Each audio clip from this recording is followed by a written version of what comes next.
കർണാടക സംഗീതജ്ഞൻ എം ബാലമുരളീകൃഷ്ണ അന്തരിച്ചു. 86 വയസ്സായിരുന്നു. ചെന്നൈയിലായിരുന്നു അന്ത്യം. രാജ്യം കണ്ട മഹാപ്രതിഭയായിരുന്നു ബാലമുരളീകൃഷ്ണ.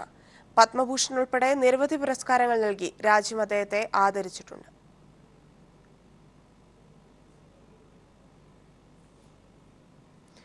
എം മണി മന്ത്രിയായി സത്യപ്രതിജ്ഞ ചെയ്തു. രാജ്ഭവനിൽ നടന്ന പ്രൗഢഗംഭീരമായ ചടങ്ങിൽ ഗവർണർ പി സദാശിവം സത്യവാചകം ചൊല്ലിക്കൊടുത്തു. മുഖ്യമന്ത്രി പിണറായി വിജയനും മന്ത്രിമാരും ഉൾപ്പെടെ പ്രമുഖർ ചടങ്ങിൽ പങ്കെടുത്തു.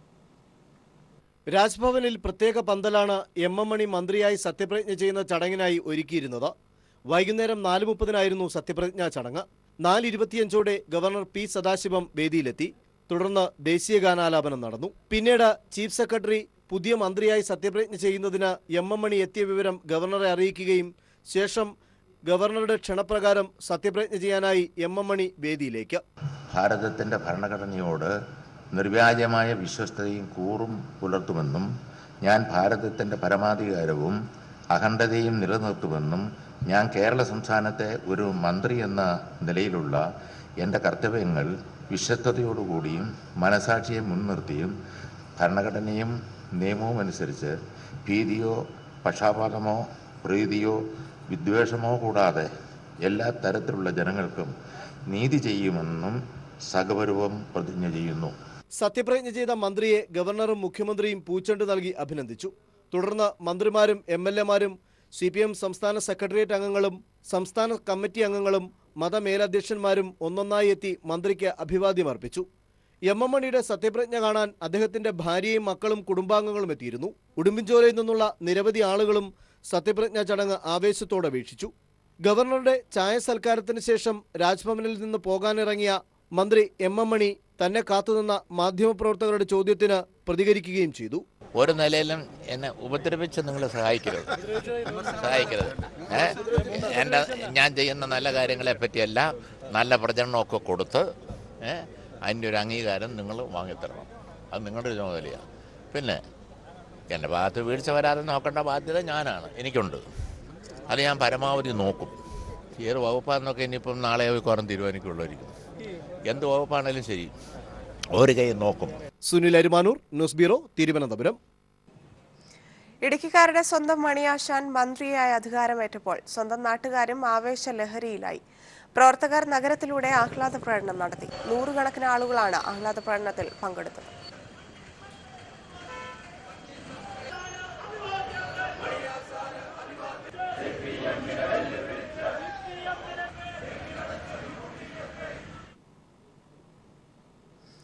അസാധുവാക്കപ്പെട്ട നോട്ടുകൾ മാറ്റിയെടുക്കുന്നതിന് സംസ്ഥാനത്തെ സഹകരണ സ്ഥാപനങ്ങൾക്ക് അവകാശം വേണമെന്ന പ്രമേയം നിയമസഭ പാസാക്കി. BJP അംഗം O രാജഗോപാലിന്റെ എതിർപ്പോടെയാണ് പ്രമേയം പാസാക്കിയത്. സഹകരണ ബാങ്കുകളിൽ പണം നിക്ഷേപിച്ചവർക്ക് ഒരു ചില്ലിക്കാശ് പോലും നഷ്ടമാവില്ലെന്ന് മുഖ്യമന്ത്രി ഉറപ്പു നൽകി.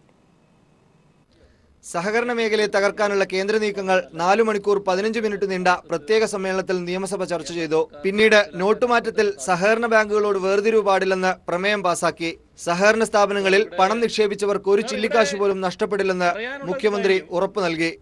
നമ്മുടെ നാട്ടിലുള്ള സഹകരണ സ്ഥാപനങ്ങളിൽ ഇടപാടുകാരായിട്ടുള്ളവര്, നിക്ഷേപിച്ചിട്ടുള്ളവര്, അവരൊന്നും ഇത്തരം ഒരു അവസ്ഥയിൽ ആശങ്കപ്പെടേണ്ടതായിട്ടില്ല. അവിടെ നിക്ഷേപിച്ച പണത്തിൽ ഒരു ചില്ലിക്കാശ് പോലും നഷ്ടപ്പെടില്ല എന്ന ഗ്യാരണ്ടി സംസ്ഥാന ഗവൺമെന്റ് നൽകുകയാണ്. ആ പണത്തിന്റെ കാര്യത്തിൽ ഒരു തരത്തിലുള്ള ആശങ്കയും ഉണ്ടാകേണ്ടതായിട്ടില്ല.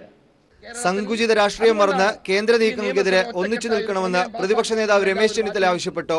സഹകരണ മേഖലയെ തകർത്തുകൊണ്ട് ഈ നാട്ടിലെ കള്ളപ്പണക്കാർക്കും കൊള്ള പലിശക്കാർക്കും ഹുണ്ടിക വ്യാപാരികൾക്കും കഴുത്തറപ്പൻ പലിശക്കാർക്കും വേണ്ടി കേരളത്തിന്റെ വാതിലുകൾ തുറന്നു കൊടുക്കാനുള്ള നരേന്ദ്രമോദിയുടെ ശ്രമത്തെ എന്ത് വില കൊടുത്തും പരാജയപ്പെടുത്തും എന്നുള്ള നിശ്ചയദാർഢ്യത്തോടെ നമുക്ക് മുന്നോട്ട് പോകാം.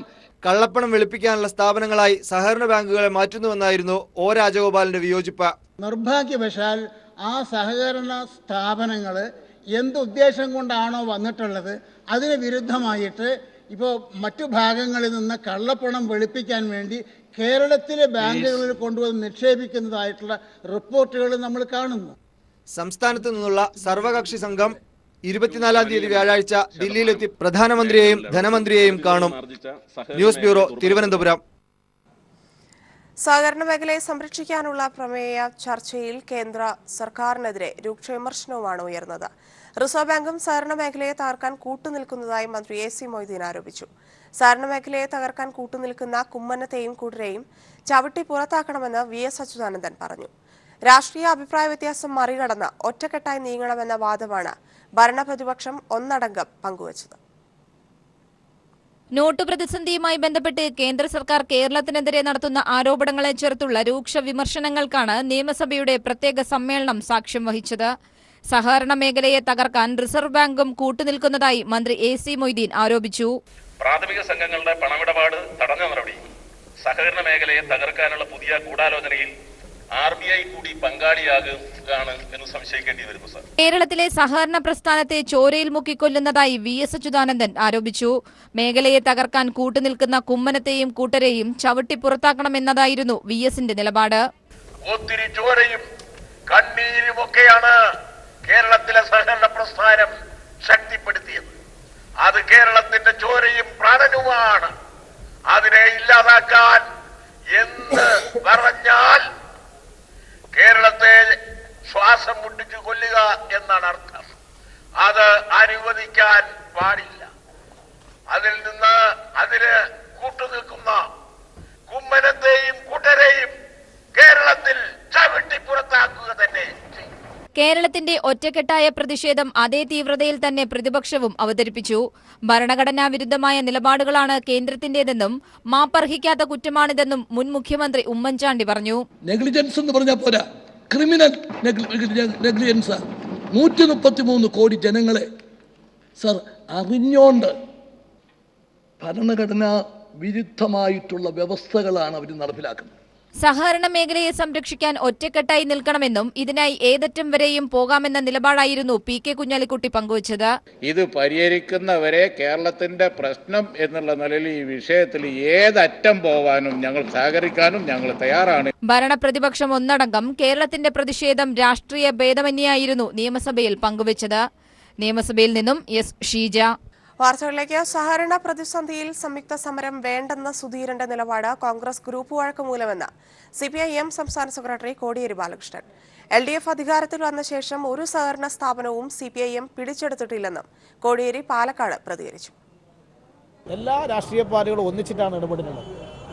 വൈദ്യനാഥൻ കമ്മീഷൻ റിപ്പോർട്ട് UPA ഭരണകാലത്താണ് ഉണ്ടായത്. അന്ന് ആ റിപ്പോർട്ടിനെതിരായിട്ട് കേരള നിയമസഭയിൽ ഇടതുപക്ഷവും UDF ഒന്നിച്ചിട്ടാണ് നിലപാടെടുത്തത്. അതേ ഒരു നിലപാട് സ്വീകരിക്കാൻ ഇപ്പോൾ സുധീരൻ എന്താണ് കഴിയാത്തത്? ഇതിൻ്റെ കാരണം കോൺഗ്രസിനകത്തുള്ള ഗ്രൂപ്പ് വഴക്കാണ്. അദ്ദേഹത്തിന് സഹകരണ രംഗത്തുള്ള താല്പര്യത്തെക്കാൾ ഉപരി അദ്ദേഹത്തിന് എതിർ ഗ്രൂപ്പുകാരെ ശരിപ്പെടുത്തണം എന്നുള്ളതാണ് അദ്ദേഹത്തിൻ്റെ നിലപാട്. ഇതിൽ സംഭവിച്ചത് ഉമ്മൻചാണ്ടിയും രമേശ് ചെന്നിത്തലയും മുഖ്യമന്ത്രിയെ പോയി കണ്ട് UDFിലെ നേതാക്കന്മാർ എന്ന നിലയിൽ പോയി കണ്ടു കുഞ്ഞാലിക്കുട്ടിയൊക്കെ അവർ ഒരു നിലപാടെടുത്തു. ആ നിലപാട് സുധീരനോട് ചോദിച്ചിട്ടുണ്ടാവില്ല. അന്ന് അദ്ദേഹം നാട്ടിലുണ്ടായിട്ടില്ല, വിദേശത്തായിരുന്നു. അപ്പോൾ എന്നോട് ചോദിക്കാതെ ഒരു നിലപാടെടുത്തത് കൊണ്ട് എന്നാൽ ഞാൻ ശരിപ്പെടുത്തി തരാം. ഇതാണ് സുധീരൻ എടുത്തിരിക്കുന്ന നിലപാട്. അല്ലാണ്ട് മറ്റീൻ്റെ അകത്ത് എന്തെങ്കിലും ഉണ്ടോ എന്ന് തോന്നുന്നില്ല. മന്ത്രിമാരുടെ വകുപ്പുകൾ സംബന്ധിച്ച് ഔദ്യോഗിക വിജ്ഞാപനം ഇറങ്ങി. MM മണി വൈദ്യുതി മന്ത്രിയാകും. AC മൊയ്തീൻ വ്യവസായം, കായികം, യുവജനക്ഷേമം വകുപ്പുകളും കൈകാര്യം ചെയ്യും. സഹകരണവും ടൂറിസവും ദേവസ്വവും വകുപ്പുകൾ കടകംപള്ളിക്ക് നൽകി. സുനിൽ അരവാനൂർ ചേരുന്നു. സുനിൽ, വാർത്തയുടെ കൂടുതൽ വിശദാംശങ്ങൾ. ധന്യ, MM മണി പുതിയ മന്ത്രിയായി സത്യപ്രതിജ്ഞ ചെയ്ത് അധികാരമേറ്റതോടെയാണ് മന്ത്രിമാരുടെ വകുപ്പുകളിൽ ഇപ്പോൾ മാറ്റം വരുത്തിക്കൊണ്ട് വിജ്ഞാപനം പുറപ്പെടുവിച്ചിരിക്കുന്നത്. MM മണിക്ക് വൈദ്യുതി വകുപ്പ് നൽകാനാണ് ഇപ്പോൾ ഈ വിജ്ഞാപനത്തിൽ വൈദ്യുതി വകുപ്പ് നൽകിക്കൊണ്ടാണ് ഉത്തരവ് വന്നിരിക്കുന്നത്. മന്ത്രി AC മൊയ്തീന് വ്യവസായം, യുവജനക്ഷേമം, കായികം എന്നീ വകുപ്പുകൾ നൽകും. ഇത് 3 വകുപ്പുകളും നേരത്തെ EP ജയരാജൻ രാജിവെക്കുന്നതിന് മുമ്പായി വഹിച്ചിരുന്ന വകുപ്പുകൾ തന്നെയായിരുന്നു. ഈ 3 വകുപ്പുകളുമാണ് AC മൊയ്തീന് നൽകാൻ തീരുമാനിച്ചിരിക്കുന്നത്. AC മൊയ്തീൻ കൈകാര്യം ചെയ്തിരുന്ന സഹകരണ വകുപ്പ് നേരത്തെ വൈദ്യുതി വകുപ്പ് കൈകാര്യം ചെയ്തിരുന്ന കടകംപള്ളി സുരേന്ദ്രനാണ് നൽകിയിരിക്കുന്നത്. അങ്ങനെ വരുമ്പോൾ സഹകരണവും ദേവസ്വവും അതിനു പുറമെ ടൂറിസം വകുപ്പ് കൂടി കടകംപള്ളി സുരേന്ദ്രന് നൽകിക്കൊണ്ടുള്ള ഒരു വിജ്ഞാപനമാണ് ഇപ്പോൾ പുറത്തിറക്കിയിരിക്കുന്നത്. സുനിൽ അരവാനൂരാണ് വിശദാംശങ്ങൾ നൽകിയത്. സഹകരണ മേഖലയെ സംയുക്ത സമരം അജണ്ടയിലില്ലെന്ന് VM സുധീരൻ. കേന്ദ്രത്തിനെതിരെ സമരം ചെയ്യാൻ ആരുടെയും ഔദാര്യം ആവശ്യമില്ലെന്നും കോൺഗ്രസിന് ഒറ്റയ്ക്ക് സമരം നയിക്കാൻ ശേഷിയുണ്ടെന്നും സുധീരൻ പറഞ്ഞു. നമ്മുടെ അജണ്ടയിൽ ഇപ്പോഴത് ഇല്ല. ഇന്ത്യൻ നാഷണൽ കോൺഗ്രസിനെ സംബന്ധിച്ചിടത്തോളം, കോൺഗ്രസ് നയിക്കുന്ന UDF-നെ സംബന്ധിച്ചിടത്തോളം ജനവികാരം ഉൾക്കൊണ്ടുകൊണ്ട് ജനങ്ങളോടൊപ്പം നിന്ന് ഏത് പ്രശ്നമായാലും സമരരംഗത്ത് മുന്നോട്ട് പോകാൻ നമുക്ക് സ്വന്തം ശക്തിയിൽ നിന്നുകൊണ്ട് തന്നെ സാധിക്കും എന്നതിൽ യാതൊരു സംശയമില്ല. അതിന് മറ്റൊരാളെ ആശ്രയിക്കേണ്ട, മുന്നണിക്ക് പുറത്തുള്ള ഒരാളെ ആശ്രയിക്കേണ്ട ഒരാവശ്യം ഇപ്പോഴില്ല എന്നുള്ളത് കൃത്യമായി പറയാൻ ഞാൻ ആഗ്രഹിക്കുകയാണ്. നോട്ട് മാറ്റത്തെ തുടർന്ന് സഹകരണ പ്രതിസന്ധി പരിഹരിക്കണമെന്നാവശ്യപ്പെട്ട് കേരളത്തിൽ നിന്നുള്ള MP-മാർ പാർലമെന്റിന് മുന്നിൽ ധർണ നടത്തി. കേരളത്തിലെ പ്രശ്നത്തോട് പ്രധാനമന്ത്രി മുഖം തിരിച്ചു നിൽക്കുകയാണെന്ന് MP-മാർ കുറ്റപ്പെടുത്തി. LDF, UDF MP-മാർ സംയുക്തമായിട്ടായിരുന്നു പ്രതിഷേധിച്ചത്.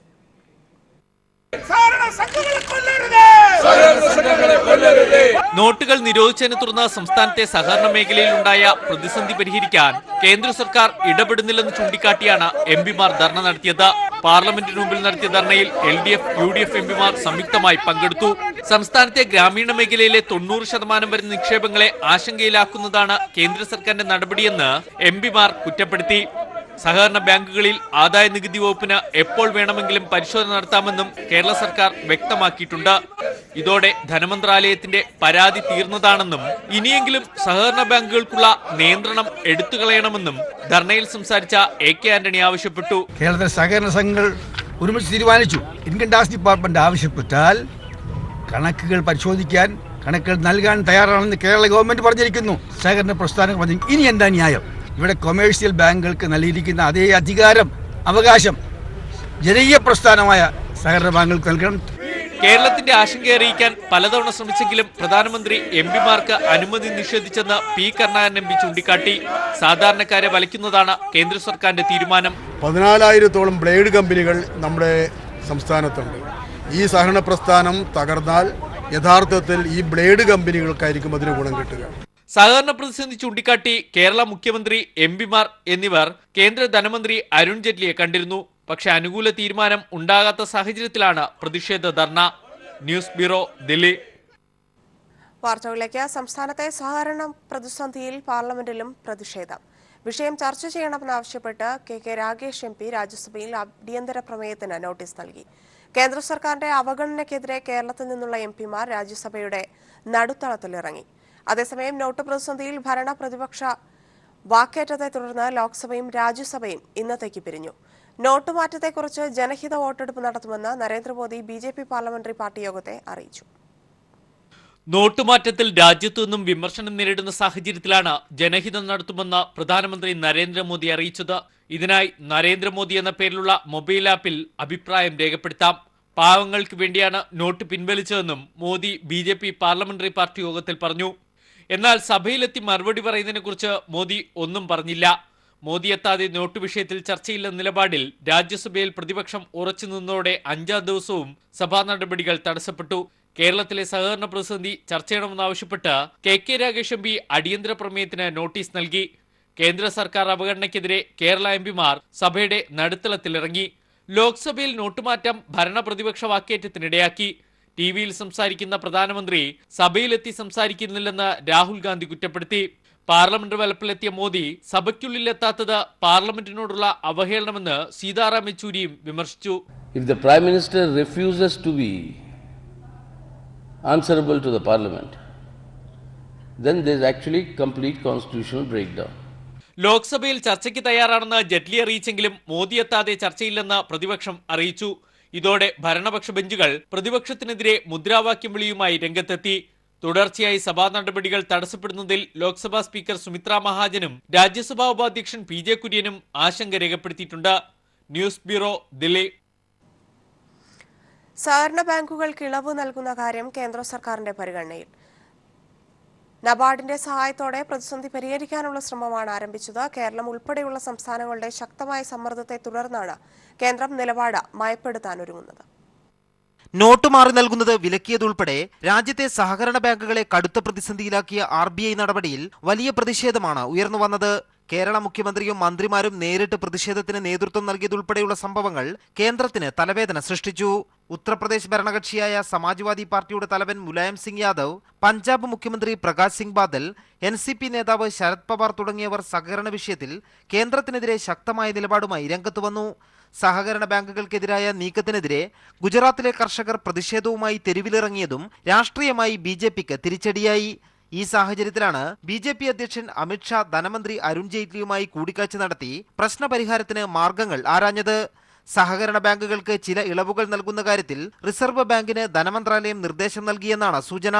നബാർഡിന്റെ സഹായത്തോടെ പ്രതിസന്ധി പരിഹരിക്കാനുള്ള ശ്രമമാണ് ഇപ്പോൾ നടത്തുന്നത്. വരും ദിവസങ്ങളിൽ സഹകരണ ബാങ്കുകൾക്ക് ചില ഇളവുകൾ ഉണ്ടാകുമെന്ന് കേരളത്തിലെ MP-മാർക്ക് ധനമന്ത്രി അരുൺ ജെയ്റ്റ്ലി കഴിഞ്ഞ ദിവസം ഉറപ്പ് നൽകിയിരുന്നു. M. Santhosh, news bureau, Delhi. വാർത്തകളിലേക്ക്. ആദ്യ ആകാശയാത്രയുടെ ത്രില്ലിലാണ് അടൂർ തൃച്ചേന്ദമംഗലം സർക്കാർ ഹൈസ്കൂളിലെ കുട്ടികൾ. പൂർവ്വ വിദ്യാർത്ഥികളാണ് ഇവർക്ക് സൗജന്യമായി ആകാശയാത്രയ്ക്ക് അവസരമൊരുക്കിയത്. തീവണ്ടിയിൽ പോലും യാത്ര ചെയ്യാൻ അവസരം ലഭിച്ചിട്ടില്ലാത്ത ഇവർക്ക് ആകാശയാത്ര കൗതുകങ്ങളുടെ ലോകമായിരുന്നു. ആവേശവും അമ്പരപ്പുമാണ് ഇപ്പോഴും ബാക്കി.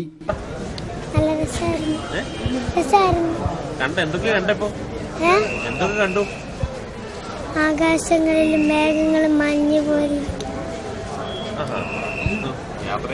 യാത്ര നല്ലതായിരുന്നു. ആദ്യമേ ഞങ്ങൾക്ക് കുറച്ച് ബുദ്ധിമുട്ടൊക്കെ ഉണ്ടായി, ചെവി അടയുന്നൊക്കെ ഉള്ളതുകൊണ്ട് കുറച്ച് ബുദ്ധിമുട്ടൊക്കെ ഉണ്ടായിരുന്നു. പക്ഷേ പിന്നെ കാഴ്ചകൾ കണ്ട് ഞങ്ങൾക്ക് ഒരുപാട് രസിക്കാൻ പറ്റി. നല്ലതായിരുന്നു. എന്തുകൊണ്ട് തൃച്ചേന്ദമംഗലം ഗവൺമെന്റ് സ്കൂളിലെ പൂർവ്വ വിദ്യാർത്ഥികളാണ് ഈ യാത്രയ്ക്ക് അവസരമൊരുക്കിയത്. 90% കുഞ്ഞുങ്ങളും തീവണ്ടിയിൽ പോലും കയറിയിട്ടില്ല. കോഴിക്കോട് കാണാത്ത കുഞ്ഞുങ്ങളാണ് 98%. തലസ്ഥാന നഗരി പോലും കാണാത്ത കുഞ്ഞുങ്ങളാണ് 90%. അങ്ങനെയുള്ള അവരെ സംബന്ധിച്ചിടത്തോളം വളരെ സന്തോഷകരമായ ഒരു യാത്രയായിരുന്നു എന്നാണ് എനിക്ക് തോന്നുന്നത്. 70 അംഗ സംഘം രാവിലെ 8:30 തിരുവനന്തപുരത്തു നിന്നും കോഴിക്കോട്ടേക്ക് പറന്നെത്തി. മടക്കം തീവണ്ടിയിലും. News bureau, Malappuram.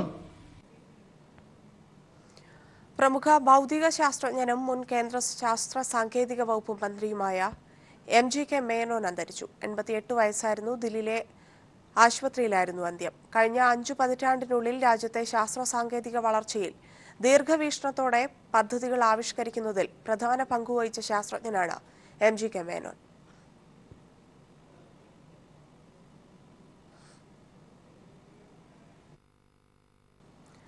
ശബരിമല ക്ഷേത്രത്തിന്റെ പേരുമാറ്റൽ സ്ത്രീ പ്രവേശന കേസിൽ വളഞ്ഞ വഴിയിലൂടെ കോടതിയെ തെറ്റിദ്ധരിപ്പിക്കാനുള്ള നീക്കത്തിന്റെ ഭാഗമാണെന്ന് ദേവസ്വം മന്ത്രി കടകംപള്ളി സുരേന്ദ്രൻ.